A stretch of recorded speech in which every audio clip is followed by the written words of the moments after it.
Mes parents ont donné tout leur héritage à ma sœur, leur enfant préféré. 7 ans plus tard, ils débarquent en voulant voir mes enfants. Voici comment j'ai réagi. Avant de continuer l'histoire, n'oubliez pas de vous abonner et d'activer la cloche de notification pour ne rien rater. Dites-nous d'où vous nous regardez dans les commentaires, on lit chacun de vos messages et on adore vous lire. Maintenant, retournons à l'histoire. En grandissant, ma sœur a toujours été l'enfant préféré. Elle était intelligente, jolie et talentueuse, tandis que j'étais la fille ordinaire et banale. Mes parents l'adulaient, louant chacun de ses accomplissements tout en reconnaissant à peine les miens. Ce n'est qu'en vieillissant que j'ai réalisé à quel point c'était injuste. Malgré tout, j'ai réussi à accomplir beaucoup de choses par moi-même. J'ai travaillé dur pour entrer dans une grande université, j'ai obtenu mon diplôme avec mention et j'ai décroché un emploi bien rémunéré. Mais mes parents n'ont jamais été impressionnés. Ils avaient toujours une excuse pour minimiser mes réussites, tandis que ma sœur continuait d'être louée et de recevoir un traitement de faveur. Puis, quand mes grands-parents sont décédés, j'ai pensé que les choses allaient peut-être changer. Ils ont laissé un héritage conséquent, et j'étais sûr que mes parents verraient enfin ma valeur et le partageraient équitablement entre ma sœur et moi. Mais j'avais tort. Ils ont tout donné à ma sœur, sans la moindre hésitation. J'étais blessé et en colère, et j'avais l'impression d'être puni pour quelque chose que je ne comprenais même pas. Après ça, j'ai coupé les ponts avec eux. Je ne supportais pas de les voir et de faire comme si tout allait bien. Ce n'était pas seulement une question d'argent, c'était des années de négligence et de favoritisme qui avaient finalement atteint leur paroxysme. Je ne voulais plus rien avoir à faire avec eux. J'ai rencontré mon mari quelques années plus tard, et nous nous sommes mariés lors d'une petite cérémonie avec seulement nos amis et notre famille les plus proches. Je n'ai pas invité mes parents ni ma sœur, car je savais qu'ils s'en ficheraient de toute façon, et je ne voulais que des gens qui me soutenaient et m'aimaient sincèrement autour de moi pour ce jour spécial. Quelques années plus tard, je suis tombé enceinte de jumeaux, un garçon et une fille. Mon mari et moi étions ravis, et nous avions hâte de fonder notre famille. Nous avons traversé la grossesse ensemble, mais j'ai eu une période difficile. J'étais constamment fatigué, nauséeuse et j'avais du mal à dormir. Mais mon mari était là pour moi à chaque étape. Il a été mon roc, mon pilier, et je n'aurais pas pu y arriver sans lui. Quand nos jumeaux sont nés, ce fut le plus beau jour de ma vie. Tenir mes enfants dans mes bras pour la première fois était un sentiment indescriptible. Ils étaient si petits et si fragiles, mais si parfaits à tous points de vue. Mon mari et moi étions aux anges, et nous étions impatients de commencer ce nouveau chapitre de notre vie. À mesure que nos enfants grandissaient, nous nous sommes assurés de les entourer d'amour, de soutien et de positivité. Nous voulions qu'ils sachent qu'ils étaient aimés et qu'ils pourraient toujours compter sur nous. Mes parents et ma sœur ne faisaient pas partie de notre vie, mais cela nous convenait. Nous nous avions les uns les autres, et c'était tout ce qui comptait. C'était un samedi après-midi typique quand j'ai entendu frapper à la porte. Ils étaient là, mes parents, sur le pas de ma porte, un sourire aux lèvres, comme s'ils n'avaient pas disparu pendant 7 ans. Ils ont dit qu'ils voulaient juste voir leurs petits-enfants, mes jumeaux. J'ai ressenti un mélange d'émotions, colère, trahison, confusion et incrédulité. Cette longue année s'était écoulée depuis notre dernière conversation, et maintenant, ils avaient l'audace de se pointer à l'improviste et de demander à voir mes enfants. Je pouvais voir le désespoir dans leurs yeux alors qu'ils tentaient de trouver des excuses pour leur absence dans ma vie pendant si longtemps. Ils m'ont dit à quel point je leur avais manqué et combien ils voulaient voir ma famille. Ils ont parlé du fait qu'ils ne voulaient pas passer à côté de leurs seuls petits-enfants. Malgré leurs supplications, je savais que je ne pouvais pas les laisser voir mes enfants. Je ne pouvais pas leur permettre d'entrer et de sortir de nos vies quand cela leur convenait. Je ne pouvais pas leur donner accès à mes enfants après qu'ils m'aient négligé et blessé pendant tant d'années. Alors, je leur ai demandé sans détour pourquoi ils voulaient voir mes enfants après tout ce temps. Ils ont hésité un instant, puis mon père a finalement parlé. « Ta sœur, dit-il à voix basse. Elle nous a dit qu'elle avait décidé de ne pas avoir d'enfants, pour toujours. » Je n'en croyais pas mes oreilles.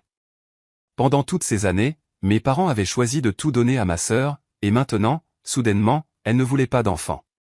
C'était une claque en pleine figure pour eux. Je savais que ma sœur ne mentait pas. Je savais que mes parents n'étaient là que parce qu'ils voulaient avoir accès à mes enfants, maintenant que ma sœur n'allait pas leur en donner. Ils l'avaient toujours favorisée, et maintenant, ils essayaient d'utiliser mes enfants pour se racheter de leurs erreurs passées. À ce moment-là, j'ai trouvé la force de leur tenir tête. Je leur ai dit qu'ils ne pouvaient pas voir mes enfants, qu'ils avaient perdu ce droit lorsqu'ils avaient choisi de m'exclure de leur vie. Je leur ai dit qu'ils ne pouvaient pas s'attendre à revenir maintenant que ma sœur avait pris une décision qui ne leur convenait pas. Ils ont essayé de discuter, de me supplier, mais je n'ai pas flanché. J'en avais fini avec leurs jeux, leurs mensonges et leurs manipulations. J'avais construit une vie pour moi-même et ma famille sans eux. Je n'allais pas les laisser la détruire. En leur claquant la porte au nez, j'ai senti un sentiment de soulagement m'envahir. Je m'étais défendu, moi et mes enfants, et j'avais montré à mes parents qu'ils ne pouvaient pas simplement revenir dans ma vie quand bon leur semblait. Quand mon mari est rentré, je me suis assise avec lui et nous avons parlé de ce qui venait de se passer. Il était tout aussi choqué que moi. Nous avons passé en revue tout ce que mes parents avaient dit et ce que j'avais répondu. Nous avons parlé du fait que nous ne voulions pas que nos enfants aient de relations avec mes parents ou ma sœur. Nous ne voulions pas qu'ils aient une influence négative sur leur vie. Mon mari m'a rassuré en me disant que j'avais pris la bonne décision en n'autorisant pas mes parents à voir nos enfants. Il a dit qu'il me soutenait complètement et que nous continuerions à nous soutenir mutuellement dans nos décisions. Nous avons également discuté de la manière dont nous gérerions toute interaction future avec mes parents. Nous avons décidé de continuer à garder nos distances et de nous concentrer sur notre propre famille. Au fil des jours, je n'arrêtais pas de penser à ce qui s'était passé. Je me sentais en colère, blessé et trahi. Il était clair pour moi que mes parents n'étaient venus voir mes enfants que parce que ma sœur leur avait dit qu'elle n'en aurait pas. Ils ne m'avaient pas contacté depuis des années, et pourtant, ils avaient eu l'audace de se présenter à ma porte et d'exiger de voir mes enfants. C'était incroyable. J'avais beau essayer de rationaliser leur comportement, je ne pouvais pas comprendre comment ils pouvaient être si égoïstes et cruels. J'avais toujours été là pour eux, même quand ils m'ignoraient et favorisaient ma sœur. Et maintenant, ils s'attendaient à ce que j'oublie tout ça et que je les laisse entrer dans ma vie comme si de rien n'était. C'était insultant, et cela m'a rendu encore plus déterminé à les tenir à l'écart de ma famille. Mise à jour 1. Mes parents ne se sont pas contentés de se présenter sans y être invités. Quelques semaines plus tard, mon mari a reçu un appel de ma mère. Elle pleurait et le suppliait de la laisser voir ses petits-enfants. Elle n'arrêtait pas de dire à quel point il lui manquait et qu'il méritait de connaître leurs grands-parents. Mon mari est resté calme et poli, mais ferme. Il lui a dit qu'il ne pouvait pas venir et que lui et moi avions pris notre décision. Mais ma mère a insisté et a essayé de lui faire du chantage affectif. Elle a dit des choses comme « Il ne nous reste plus beaucoup de temps, s'il te plaît, ne nous éloigne pas d'eux, et « Ta femme est cruelle, tu ne te soucies pas de tes parents ?»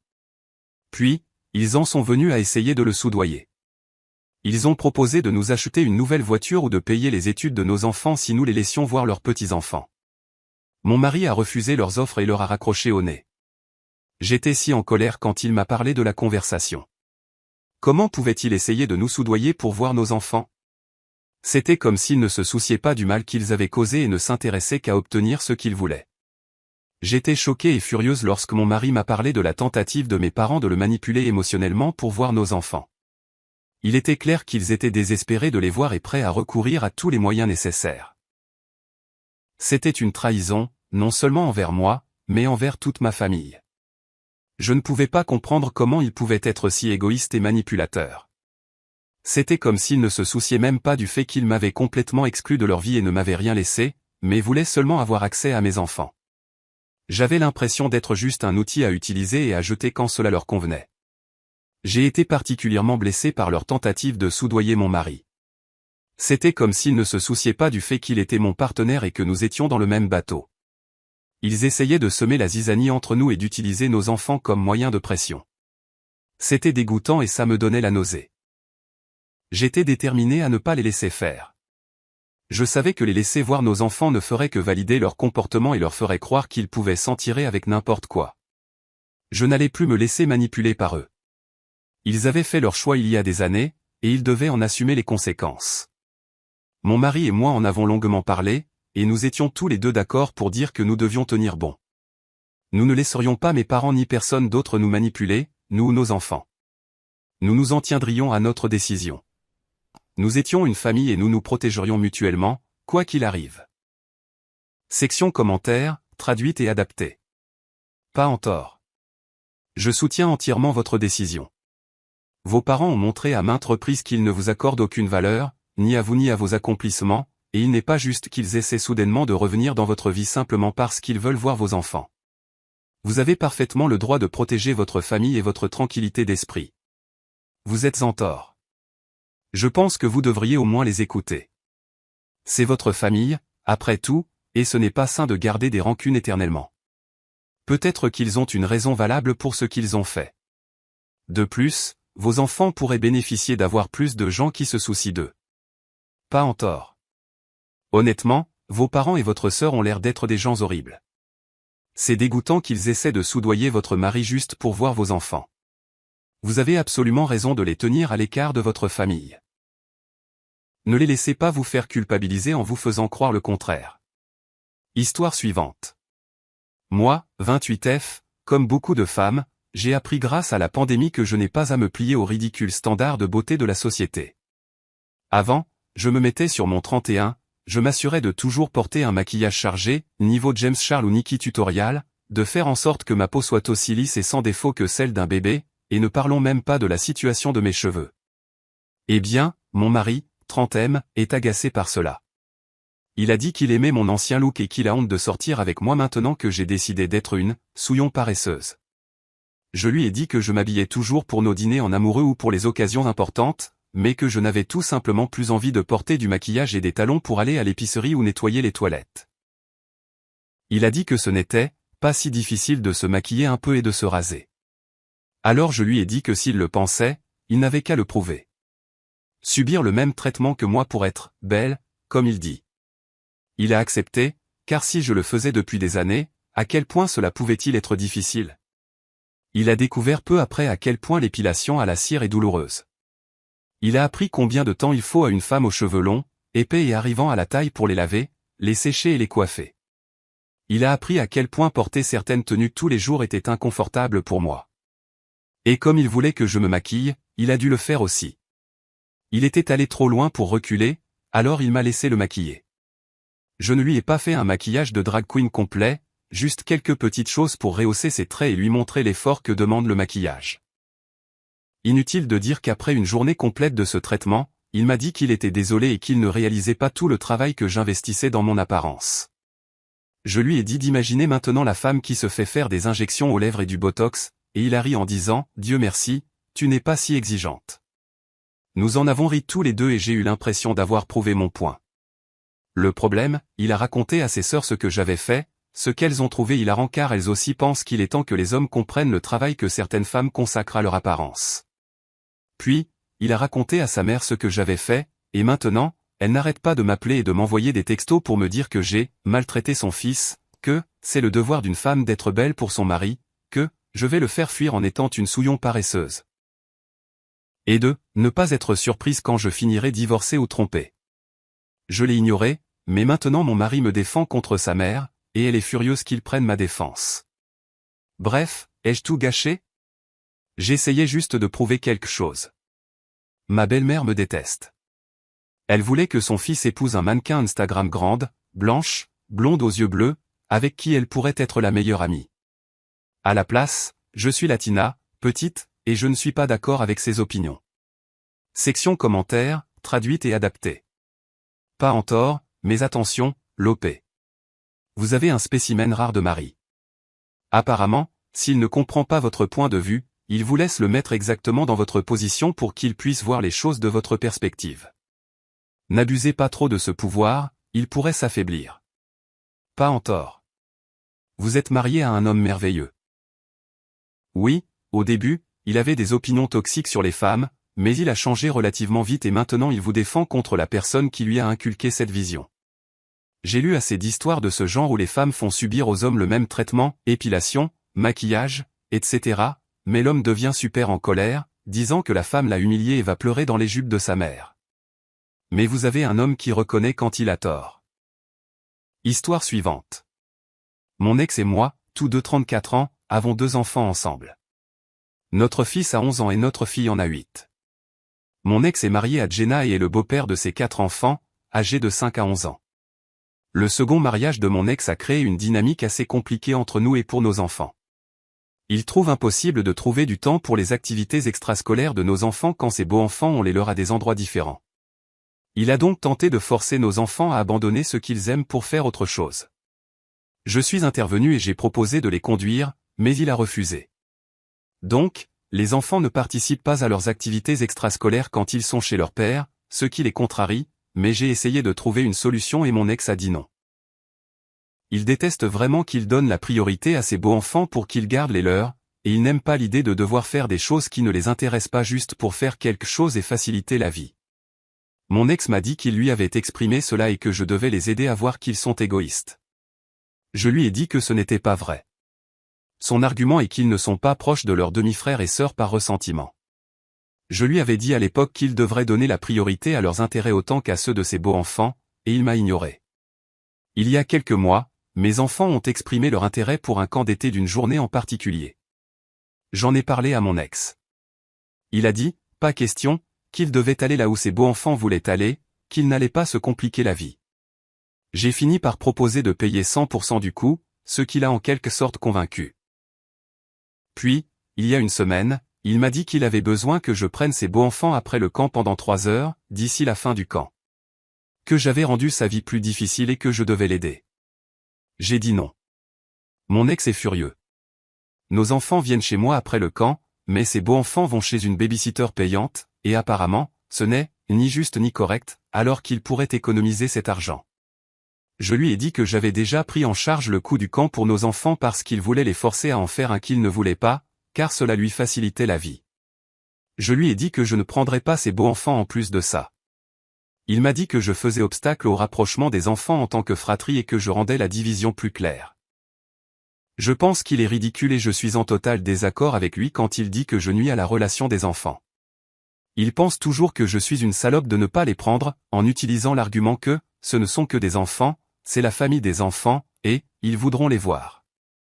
Mes enfants ne veulent pas plus de temps avec leurs demi-frères et sœurs, ça, je le sais sans le moindre doute. Mais suis-je en tort de ne pas laisser ces beaux enfants venir chez moi après le camp? Section commentaires, traduite et adaptée. Pas en tort. Vous vous démenez pour vous assurer que vos enfants participent à des activités qu'ils aiment vraiment, au lieu de se faire mettre de côté en faveur de ce que votre ex juge plus facile pour lui. S'il veut se plaindre que les enfants ne l'aiment pas et qu'il est difficile de gérer les activités de plusieurs enfants, vous pouvez lui rappeler que c'était son choix de se remarier et d'assumer la responsabilité de plus d'enfants. Vous continuerez à faire ce qui est le mieux pour vos enfants, et il devrait sérieusement réfléchir à ce que signifie faire ce qu'il faut pour ses propres enfants également. Vous n'êtes pas la coparente involontaire de la nouvelle famille de votre ex. Il peut aller se faire voir. Pas en tort. Votre ex se concentre sur le maintien de la paix au sein de sa famille recomposée. Il essaie de vous enrôler pour l'aider. Ce n'est pas et ne devrait pas être votre priorité. Votre attention et votre concentration doivent être sur vos enfants. Cela ne veut pas dire que vous ne devriez pas encourager de bonnes relations entre les enfants, mais il vous demande d'aller trop loin. C'est l'équivalent de retenir un élève plus talentueux pour que les autres ne se sentent pas inférieurs. Les enfants sont différents. Votre ex veut peut-être traiter ses beaux enfants et ses enfants biologiques de la même manière, mais c'est simplement sa décision. Vous avez le droit de soutenir les droits et les besoins de vos propres enfants. Si cela signifie qu'ils ont des opportunités non disponibles pour les autres enfants ou des intérêts différents, qu'il en soit ainsi.